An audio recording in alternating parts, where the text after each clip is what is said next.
Señor presidente, señorías, traemos una proposición de reforma del reglamento del Congreso, la adición de un apartado 4 al artículo 61, que tiene por objeto permitir una cosa que ya es una realidad tangible en toda la sociedad, que de hecho se lo hemos estado pidiendo durante la pandemia a todos los ciudadanos, que es el teletrabajo, la posibilidad de que realicemos plenos telemáticos.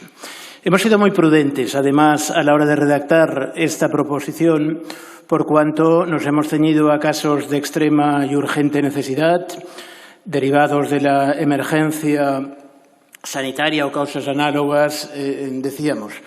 Y que, por tanto, que se permita, sin perjuicio de lo que prevé el artículo 55 del reglamento, sin perjuicio de lo que prevé también el artículo 70.2, que se permita la celebración de plenos, comisiones, mesa y juntas de portavoces. De hecho, muchas juntas de portavoces ya se están celebrando telemáticamente y la democracia no ha quedado resentida por ello. Pedimos, por tanto, que se facilite el trabajo telemático y entendemos que los ciudadanos no entenderían que no lo aprobáramos.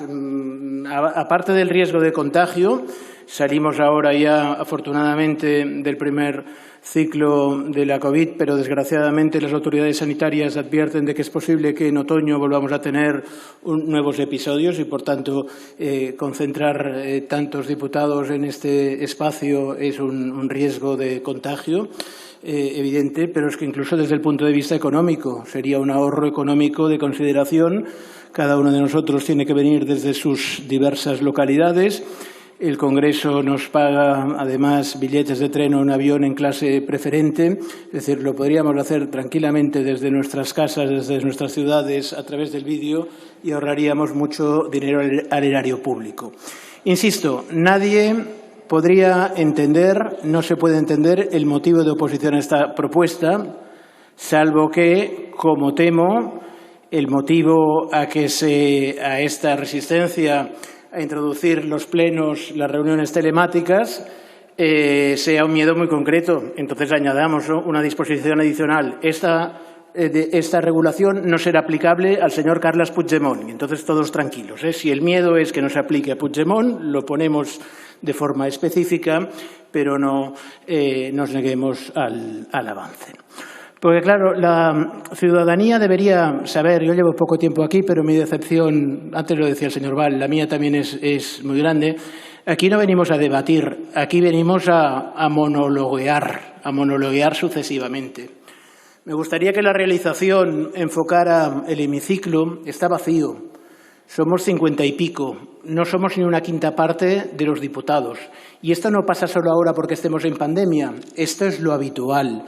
Aquí salimos los oradores, normalmente además con intervenciones escritas, aunque sea la réplica al que ha intervenido antes, nos da igual, porque aquí no venimos a debatir con argumentos, sino el único argumento, el que más se repite, es el «y tú más». Cuando tú gobernaste o allá donde tú gobiernas lo hacéis peor. Y, por tanto, venimos a buscar nuestro minuto, nuestros 30 segundos de gloria en la televisión o los aplausos, los likes en las redes sociales donde luego colgamos nuestros vídeos. Y decía, esto está vacío, con otra cosa que además distorsiona el debate. Yo he descubierto una nueva ley física, que es que la brillantez de un orador es directamente proporcional al volumen de su grupo parlamentario. Cuando sale alguien de un grupo parlamentario grande es ovacionado de pie con entusiasmo. A mí, pobrecito, de un grupo minúsculo, jamás me aplaudirá a nadie, pero me conformo con este triste sino. Pero decías que además vamos siguiendo debates vacíos y lo que no saben los ciudadanos es que ni siquiera votamos después de los debates. Después, cuando se acaben todos los debates, los que hemos tenido, que son muchísimos, sonará un timbre, acudirán los diputados y votaremos de golpe 22 cosas. La mayoría de diputados no saben ni de qué se está hablando y entonces es cuando vemos la icónica imagen del portavoz moviendo un dedo, voto a favor, moviendo 2, voto en contra o moviendo 3, abstención. Por favor, seamos un poco serios, que nos pagan los ciudadanos muy bien para hacer un trabajo que debería ser, al que nos deberíamos emplear con más ahínco. Deberíamos, ya puestos, intentar reformar también la rigidez del reglamento. Rigidez del reglamento en cuanto a los tiempos. Antes, para un tema del que sé, me tocaban 3 minutos y medio. Además, este reloj no tiene medios y entonces en vez de 4 me han puesto 3. A las 3 empiezan a salir luces y alarmas. Suerte que llevo la cafinitrina a mano porque me ha dado miedo que me cogiera un colapso con todas estas luces que van saliendo. Y ahora, para pedir una cosa tan obvia, me dan 12 minutos, me sobran, no les voy a cansar. Son además las 3:20 de la tarde, llevamos aquí desde las 9 de la mañana. Esto es inhumano, incluso para los diputados y diputadas. Deberíamos regularlo de una forma, creo, mucho más razonable. Y reglamento rígido en cuanto a los tiempos. Un reglamento que se convierte en una especie de cotilla para, por ejemplo, poder llevar a cabo comisiones de investigación. No entro, no se preocupe, señor presidente, no me tendrá que llamar al orden, con argumentos jurídicos insostenibles. La propia justicia española está investigando las noticias, la noticia criminis, como se dice en términos procesales, que afecta al rey emérito. ¿Cómo no vamos a poder investigarlo en esta casa, en la sede de la democracia, cuando el rey emérito pasa de ser inviolable a ser aforado, por tanto puede ser juzgado, cuando la propia justicia está investigando, cuando es evidente que los casos de corrupción que presuntamente se investigan podrían afectar no solo a personas inviolables, sino también a otras personas físicas o jurídicas que estuvieran involucrados? Pero no, el reglamento nos lo prohíbe y la interpretación del reglamento nos lo prohíbe todavía más. O hacemos comisiones secretas, que nadie se entere para defender su honor de los gravísimos hechos que se imputan a la señora Borràs, ¿no? Lean ustedes El Mundo, el ABC o La Razón y allá verán transcritas todas las acusaciones fiscales. Pero de aquí que no salga nada, vayamos a preservar su honor en vez de intentar fomentar la máxima transparencia y que se pueda debatir con luz y taquígrafos y taquígrafas, como debería ser siempre en esta casa.